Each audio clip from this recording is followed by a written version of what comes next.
नमस्कार साथियों, अलंकार की पहली कक्षा में आप सभी का स्वागत है। आज हम पूर्व परीक्षाओं में पूछे गए अलंकारों के कुछ प्रश्नों को देखेंगे, जिसकी आज पहली क्लास होगी। तो पहला प्रश्न है जिसमें पूछा गया है डीएसबी में टीजीटी फीमेल में कि पड़ी थी बिजली सी विकराल। तो पहला प्रश्न देखते हैं।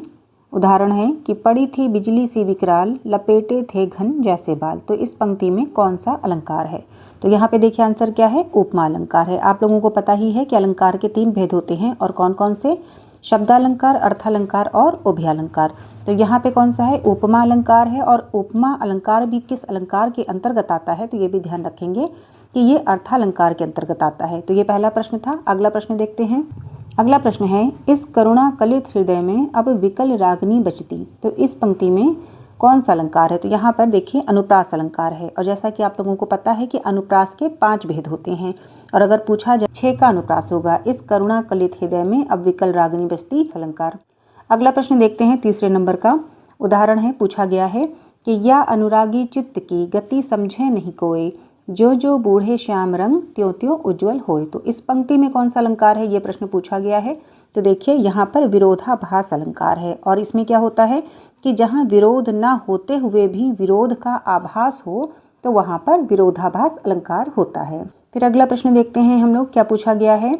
उदाहरण है यहाँ पर भी कि उदित उदय गिरिमंच पर रघुवर बाल पतंग, विकसे संत सरोज सब हर्षे लोचन भृंग। अब इसमें भी पूछा गया है कि कौन सा अलंकार है। तो यहाँ पर देखिए रूपक अलंकार है। और रूपक अलंकार के उदाहरण में ज़्यादातर उपमेय एवं उपमान के मध्य योजक चिन्ह लगा रहता है। अगर इस बात पे आप ध्यान देंगे तो आपको अक्सर कर उपमेय एवं उपमान के मध्य योजक चिन्ह लगा हुआ दिखेगा। तो यहाँ पे कौन सा अलंकार है, रूपक अलंकार। फिर अगला प्रश्न पूछा गया है कि जहाँ उपमेय स्वयं अपना उपमान हो, वहाँ कौन सा अलंकार होगा? तो वहाँ पर अनन्वय अलंकार होगा। फिर अगला प्रश्न है कि अमी हलाहल मद भरे सेत श्याम रतनार, जियत मरत झुकी झुकी परत जही चितवत एक बार। तो इसमें भी पूछा गया है कि इस दोहे में कौन सा अलंकार है। तो यहाँ पर यथासंख्य अलंकार है। इसके बाद अगला प्रश्न देखते हैं, क्या है कि कारण के अभाव में कार्य की उत्पत्ति होना। कारण के अभाव में कार्य की उत्पत्ति होना, तो ये कौन सा अलंकार होगा? तो ये हो जाएगा विभावना अलंकार। इसके बाद अगला प्रश्न देखते हैं हम लोग। अगला प्रश्न है, उदाहरण है कि जहाँ वक्रता सर्प के चाल में थी, प्रजा में नहीं थी, न भोपाल में थी। तो इस उदाहरण में कौन सा अलंकार है? तो यहाँ पर परिसंख्या अलंकार है, परिसंख्या अलंकार।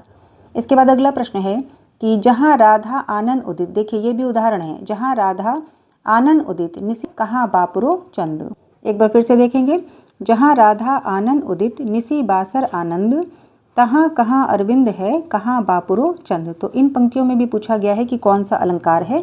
तो यहाँ पर प्रतीप अलंकार है। और यदि पूछ लिया जाए कि प्रतीप का अर्थ क्या होता है, तो ध्यान रखेंगे कि प्रतीप का जो अर्थ होता है वो होता है उल्टा।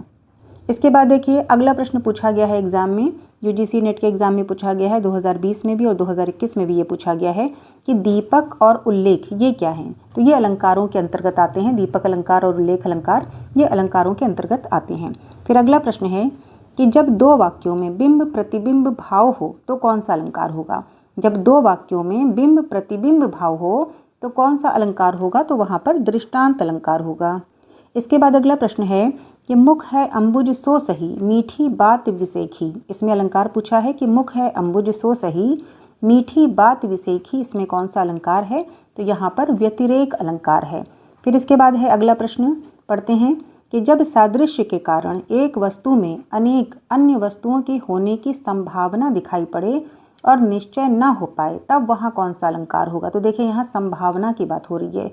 तो जब संभावना की बात हो रही है तो यहाँ पर संदेह अलंकार हो जाएगा। एक बार फिर से सुन लीजिए कि जब सादृश्य के कारण एक वस्तु में अनेक अन्य वस्तुओं के होने की संभावना दिखाई पड़े और निश्चय न हो पाए, तब वहाँ कौन सा अलंकार होगा। तो वहाँ पर संदेह अलंकार होगा। फिर अगला प्रश्न देखिए पूछा गया है, रूपक अलंकार के कितने भेद हैं। तो देखिए रूपक अलंकार के 3 भेद हैं। ये भी देखिए प्रश्न पूछा गया है कि रूपक अलंकार के कितने भेद हैं।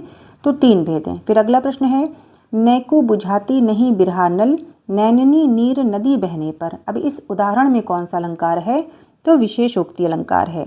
जहाँ कारण के होते हुए भी कार्य का न होना पाया जाए, वहाँ विशेषोक्ति अलंकार होता है।